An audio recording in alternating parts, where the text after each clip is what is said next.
नमस्कार शेतकरी मित्रांनो, स्वागत आहे आमच्या शेतकरी मित्र 1954 यूट्यूब. शेतकरी मित्रांनो, भारतामध्ये शेतीला खूप महत्त्व आहे. म्हणून येथील शेतकरी खूप मोठ्या प्रमाणात शेती करतो आणि आपल्या उपजीविकेचे साधन म्हणून उत्पादन निर्माण करतो. शेतकरी मित्रांनो, आज आपण केळी लागवडीविषयी संपूर्ण माहिती बघणार. तर शेतकरी मित्रांनो, असेच शेतीविषयी एक नवनवीन व्हिडिओ बघण्यासाठी आमच्या चॅनलला जर सबस्क्राईब केलेलं नसेल तर आमच्या चॅनलला लाईक शेअर करा. तर चला जाणून घेऊया. शेतकरी मित्रांनो, केळी लागवड करण्यासाठी मध्यमते भारी सेंद्रिय पदार्थ भरपूर असलेली आणि पाण्याचा निचरा होणारी जमीन प्रामुख्याने निवडावी. शेतकरी मित्रांनो, लागवड ही जून, जुलै किंवा ऑक्टोबरमध्ये करणे खूप गरजेचे असते. शेतकरी मित्रांनो, लागवडीसाठी तयारी, कंदांची निवड आणि केळीच्या कंदांवरील अनावश्यक भाग आणि मुळे छाटून टाकावीत. कंद स्वच्छ पाण्याने धुवावीत. कार्बेंडिझम 10 ग्रॅम आणि मोनोक्रोटोफॉस 15 मिली प्रति 10 लिटर पाण्यात मिसळून द्रावण तयार करावे. हे द्रावण वापरून कंद किमान अर्धा तास बुडवून ठेवावेत. त्यानंतर शेतकरी मित्रांनो, लागवड करावी. शेतकरी मित्रांनो, लागवडीसाठी अंतर हे खूप महत्त्वाचे असते. योग्य अंतर जर ठेवले तर योग्य पीक वाढते.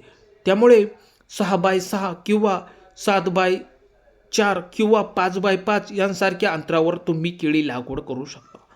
शेतकरी मित्रांनो, झाडांना योग्य सूर्यप्रकाश आणि हवा मिळण्यास खूप योग्य अशा अंतरावर लागवड करणे गरजेचे असते. योग्य अंतरावर लागवड केल्यास खूप उत्पादनात फायदा होतो. शेतकरी मित्रांनो, एकरी केळीच्या रोपांची संख्या लावण्याच्या अंतरावर अवलंबून असते, परंतु साधारणपणे प्रति एकर सुमारे 1452 ते 1742 रोपे लागतात. शेतकरी मित्रांनो, केळीच्या लागवडीत सुमारे एकरी उत्पादन सुमारे 15 ते 40 टन असू शकते, जे लागवडीचा हंगाम आणि हवामान, वाण आणि व्यवस्थापनावर अवलंबून असते. चांगल्या व्यवस्थापनाने सरासरी 22 ते 25 टन उत्पादन मिळू शकते, परंतु योग्य तंत्रज्ञान आणि देखरेखीने उत्पादन 40 टनापर्यंत जाऊ शकते. शेतकरी मित्रांनो, केळीच्या झाडाला लागवडीनंतर सुमारे 9 ते 12 महिने लागतात. या कालावधीत फुलांचा घड आल्यावर साधारणपणे 3 ते 4 महिन्यांनी केळी कापणीसाठी तयार होतात.